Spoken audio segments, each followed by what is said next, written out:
Ištraukiu telefoną iš kišenės ir jis iš karto filmuoja, arba baksteliu pirštu 2 kartus į nugarėlę ir jis ima šviesti, arba paspaudžiu vieną mygtuką ir galiu kalbėti su ChatGPT.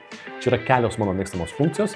Jeigu jų nenaudojat, kviečiu atvykti į 26 metus ir vieną kartą susitvarkyti savo iPhone'ą, kad jis būtų patogus ir naudingas.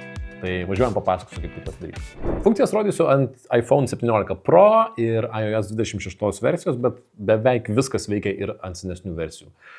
Pirma funkcija, kuri man tikrai labai patinka ir yra dažnai naudojama, tai nueinu į galeriją, kurią beje, jeigu aš su 2 pirštais slankioju pirmyn ar atgal, jinai keičia savo dydį. Ir čia įrašęs į paiešką, pavyzdžiui, 2024, rasiu nuotraukas, kurios padarytos yra tais metais. Arba jeigu įrašysiu žodį sąskaita, tai suras paveikslėlius, kur yra nufotografuotas tekstas ir parašyta sąskaita. Esu vieną kartą taip radęs savo automobilio numerius, kai juos pamiršau. Arba jeigu įrašau šuo, galite išsifiltruoti pagal šuniukus ir pažiūrėti visas gražias šuniukų nuotraukas. Nuėję į galeriją galite matyti savo nuotraukas, bet taip pat galite paspausti ant kolekcijos. Ir čia daugelio naudojama bus mėgstamų nuotraukų kolekcija. Mano asmeninis patarimas yra vieną kartą gyvenime susikurkite kolekciją, į kurią susidėtumėte savo svarbius dokumentus, pavyzdžiui, mokėjimo kortelės nuotrauką, vairavimo licenzijos nuotrauką, ID nuotrauką. Viską turiu vienoje vietoje ir labai patogu, kai kažką pamiršti. Tai toks asmeniškas patarimas nuo manęs. Kaip tai padaryti? Labai paprasta. Paspaudžiu ant kelių nuotraukų, pasirinkti, į kolekciją išsaugau viskas. Labai naudingas kitas dalykas yra tas, kad pasiėmiau, įsijungiu kamerą, matot kamerą, pasiėmiau kokį nors tekstą, nuobodu kad ir atsuku kamerą į jį ir iPhone'as iš karto tą tekstą išrašo. Paspaudžiu dešinėje pačioje tą tokį mygtuką ir matau išrašytą tekstą ir pirštu galiu pažymėti, kuris man iš jų patinka, kuris man svarbus ar aktualus. Ir jeigu esu jau padaręs šito teksto nuotrauką galerijoje, paspaudžiu nuotraukos, taip pat paspaudžiu ir palaikau ant teksto ir jisai yra išrašomas. Jeigu jums tai neveikia, reikia įsijungti kelius nustatymus. Čia viskas parašyta. Netgi 2 dalykus reikia jungti, kitaip tai gali neveikti. Bet jau kai veiks, tai veiks labai gerai. Gerai, kol kalbu apie teksto kopijavimą, labai paprasta elementari funkcija yra, kad bet kokį tekstą nukopijuoju iPhone'e ir jeigu aš turiu kompiuterį, MacBook'ą, kuris yra susinchronizuotas su mano iPhone'u, tai yra tiesiog mano, aš paspaudžiu jame paste, Ctrl+V ir tas tekstas keliauja į tą kompiuterį. Ir atvirkščiai. Labai naudinga funkcija, kurią nežinojau prieš poros metų. Tai reikia, kad abiejose įrenginiuose būtų jungtas Wi-Fi'us ir Bluetooth'as. Jeigu nenaudojat, tai galvokit galvą, klausykit manęs ir naudokit. Dar vienas dalykas apie nuotraukas ir galeriją. Jeigu joje esu ir paspaudžiu ir palaikau ant vienos iš nuotraukų, galiu paspausti slėpti. Ir tuomet ta nuotrauka keliaus į slaptą mano aplanką, kuriame yra slapti mano dalykai, apie kuriuos nenoriu, kad niekas žinotų. Jeigu noriu jį surasti, tiesiog nueinu į kolekcijos, nueinu į pačią apačią, paspaudžiu ant paslėptą ir norint atidaryti šitą albumą, reikės nuskanuoti mano veidą, tai yra Face ID. Tai tikrai pati saugiausia vieta jūsų pusnuogių nuotraukas čia laikyti. Kaip jūs norit? Taip darykit, kas man, ne mano gyvenimas. Kalbant apie slaptumus, galima paslėpti ir visus aplankus arba programėles. Tai pavyzdžiui, esu meniu ir yra programa, kurią noriu paslėpti. Paspaudžiu ir palaikau ant jos, paspaudžiu reikalauti prieigos kodo ir tuomet turiu 2 pasirinkimus. Arba tiesiog kiekvieną kartą ją atidarant reikalauti kodo, arba paslėpti ir reikalauti kodo. Tai jeigu paspaudžiu paslėpti ir reikalauti kodo, man dabar reikia įvesti savo apsaugos kodą ir jinai yra paslėpta. Ir kai paslėpiu ją, jos nėra šitame ekrane, turiu nueiti į patį kampą, vadinamą programų biblioteką ir ten pačioje apačioje yra aplankas parašyta paslėpta.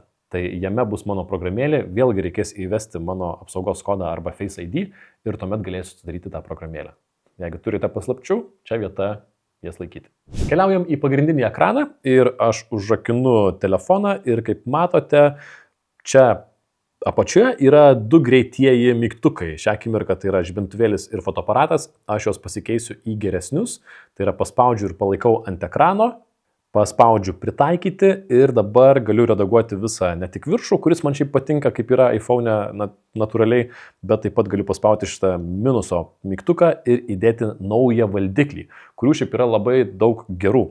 Tai mano vienas mėgstamiausių yra atpažinti muziką, įsidedu Shazamo greitai valdiklį, taip reikėtų sakyti, o kitą vietoj fotoaparato įsidedu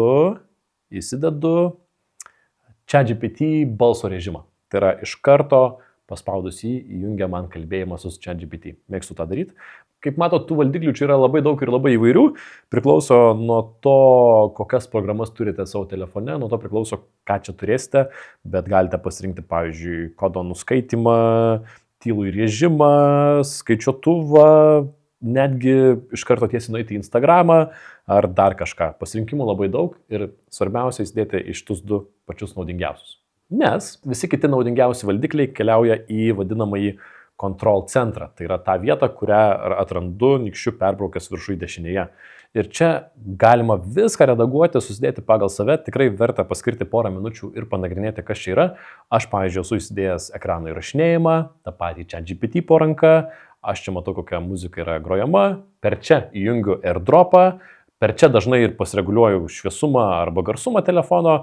Ir viename ekrane yra visi svarbiausi jungikliai, kokie man tik tai reikalingi. Netgi, pavyzdžiui, mano mėgstama finansų programėlė, čia galiu ją pasiekti vienu mygtuko paspaudimu. Tai verta gyvenime paskirti 2-3 minutės ir susidėlioti jos pagal save.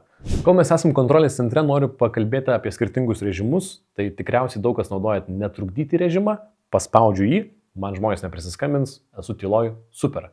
Naudinga yra susikurti savo režimą, nes tuomet paspaudžiu porą mygtukų, persijungiu į savo režimą ir ekrane matau tik tas programėlės, kurias priskyriau tam režimui. Tai gali būti tik 2 programėlės, skaičiuotuvas ir messengeris, kad dirbčiau ir neičiau į Instagram. Redaguojant savo susikaupimo ar kitą režimą galima padaryti porą dalykų. Galima įtraukti grafiką ir pasirinkti, kad šitas režimas veiktų, pavyzdžiui, kiekvieną dieną nuo 8 valandos. Ir tai labai gerai veiks. Galima padaryti, kad tai įsijungtų kiekvieną kartą, kai atvykstu į tam tikrą lokaciją. Pavyzdžiui, į darbą arba į namus. Tik tai veiks, žinokit, kartais veiks, kartais neveiks. Taip nuoširdžiai jums sakau. Bet pamėginkit. Arba dar galima leisti tiesiog telefonui išmaniai tai redaguoti ir jisai pagal tavo elgseną, pagal tavo įpročius bandys atspėti, kada tai įjungti. Jam sekasi įvairiai. Taip pavadinkim. Bet jeigu norit, pagal datą ir laiką tikrai režimas įsijungs. Kadangi kalbu apie susikaupimą ir dalykų paslėpimą, tai dar vienas dalykas, ką kartais naudoju, tai yra nueinu pagrindinėme meniu kuo toliau ir programėlės, kurias noriu naudoti mažiau, sudedu į vieną bendrą aplanką. Tai yra dabar aš norėdamas jas pasiekti turiu ir paslinkti porą kartų į šoną ir atsidaryti aplanką ir dar kartą ant jos paspausti. Ir man tai šiek tiek sumažina norą jas naudoti. Nebent, aišku, iš karto eini į Spotlightą ir rašai pavadinimą jos. Tada kaip ir apgauni pat save. Tai toks tas patarimas būtų. Nelabai geras. Kitas super naudingas dalykas, kurį sužinojau, kad tik nes papasakojo mano operatorius, tai yra nueinu į priminimus, paspaudžiu naujas ir be abejo galiu rašyti, paimti gėlių ar kažkas tokio. Bet jeigu paspausiu lokacijos ikoną, joje galiu pasirinkti išlipimas iš automobilio, įlipimas į automobilį ir tai reiškia, kad šitas priminimas įsijungs sekantį kartą, kai aš įlipu į automobilį ir jisai prisijungia prie Apple Connect. Arba išlipu iš automobilio. Super dalykas. Jeigu noriu tikslesnės lokacijos, einu į apačią, spaudžiu daugiau parinkčių ir galiu įrašyti konkrečią lokaciją, adresą ir reiškia, kad šitas priminimas įsijungs, kai aš atvykstu į tą vietą arba išvykstu iš jos. Galiu pasirinkti, kaip aš noriu. Visiems užmirštukams, negudrukams, čia yra superinė funkcija, manau. Manęs draugai nuoširdžiai dažnai klausia, kai mes važiuojame automobiliu, kas per balti taškai mano ekrane, kas čia per snaigės, visi klausia. Ir tai yra vadinamieji antivimdymo taškai, aš juos taip pavadinau, antikinektinio judėjimo taškai. Tai yra gana nauja iPhone funkcija, ją galima įsijungti arba išsijungti, arba pasirinkti, kad jinai automatiškai įsijungtų, kai tu judėsi, ir ji padeda apgauti tavo smegenis, kad iš tikrųjų tu judi. Nes vimdymas kyla iš to, kad tavo kūnas juda, o akis žiūri į stacionarų vaizdą ir smegenys nesusikalba. Bet su šitais taškiukais judančiais atrodo smegenims, kad juda ir tavo vaizdas. Žodžiu, čia tokia fizika, nesigilinkim. Bet tiems, kam automobilyje, traukinyje arba autobuse būna bloga, skaitant telefonu, verta įsijungti šitą funkciją. Labai skirtingai mes ją reaguojam, vieniems jinai veikia, kitiems ne. Man tikrai veikia. Manyčiau, kad vimdymą sumažina kokią 28%. Kitas įdomus dalykas vadinasi Contact Poster arba kontakto plakatas. Įsijungiu jį ir kai skambinsiu kitam žmogui, kuris taip pat įsijungia šitą funkciją, turi iPhone'ą, jisai matys mane taip, kaip aš noriu. Tai yra, jeigu jisai pats vadinės mane, nekelkite šito numerio, nes čia Lukas, ten bus parašyta, tiesiog skambina Keraitis ir bus mano nuotrauka. Kaip tai padaryti? Einu į adresatai, paspaudžiu ant mano kortelė, paspaudžiu plakatas, paspaudžiu ant nuotraukų ir štai galiu pasirinkti vieną iš automatiškai mano portretų jau surinktų, kultūringesnį arba mažiau kultūringą, pavyzdžiui, tokį. Ir kitą kartą, kai žmogui skambinsiu, jisai matys mane būtent šitaip, kaip atrodo šitame ekrane.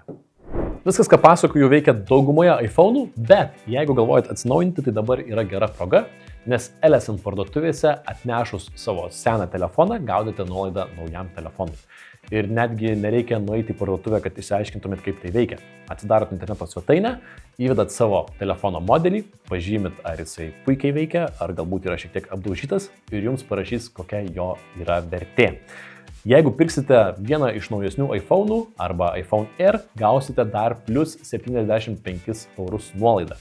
Tai pavyzdžiui, jeigu atnešat iPhone 14 Pro 256 GB, gaunate 288 eurų nuolaidą naujam telefonui. Samsung Galaxy S24 bendra nuolaida perkant naują iPhone gali būti 282 eurai.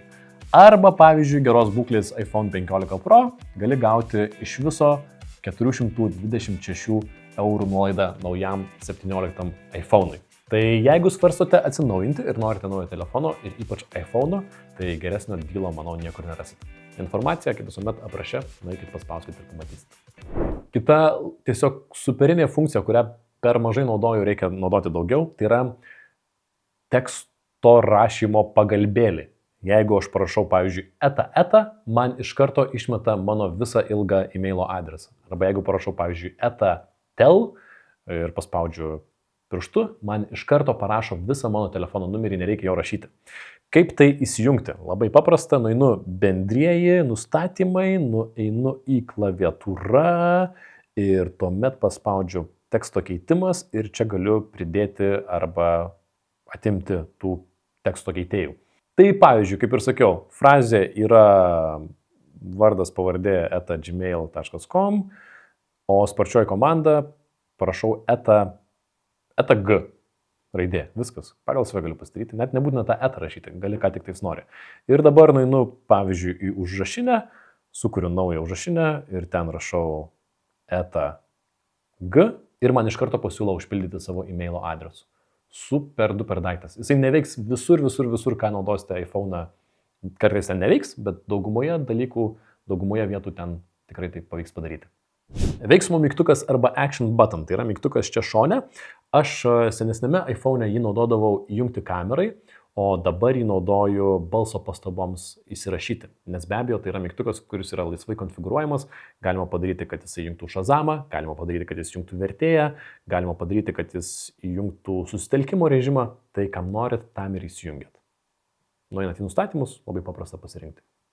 Dar porą tokių įdomesnių dalykų. Tai pavyzdžiui, rodžiau, kad baksteliu 2 kartus į nugarėlę ir ne visą laiką tai pavyksta iš pirmo karto, reikia šiek tiek pasipraktikuoti ir tada pakti, bet pasipraktikavus tai veikia. Galima nusistatyti, kas įvyksta 2 kartus bakstelijus arba 3 kartus bakstelijus. Defaultu tai yra 2 kartus bakstelijus švietimas, o 3 kartus ekrano kopija, bet nueini į nustatymus, parašyta kaip ten nueiti ir gali pasiredaguoti kažką pagal save. Smulkmena, bet tikrai svarbi, kai darote screenshotus, tai yra ekrano kopijas, paspaudžiu 2 mygtukus vienu metu, užrakinti ir garsas į viršų. Jeigu iš karto paspaudžiu ant padarytos ekrano kopijos, aš galiu pirštais pasirinkti, kiek didelę ar mažą ją noriu išsaugoti. Tai galiu išsaugoti ne visą nuotrauką, o tik tais dalelę jos. Labai patogu, jeigu siunčiat draugams kažką, ką norit parodyti, nesiųskit viso ekranos nuotraukos, o tik tais mažą dalį jo. Jeigu pamiršau kokią gerą funkciją, tai parašykit komentaruose, sužinosim ir pasinaudosim visi. O jeigu norit sužinoti, kaip ChatGPT programėlę naudoti telefone, pažiūrėkit šitą video. Aš sakau, čiau čiau.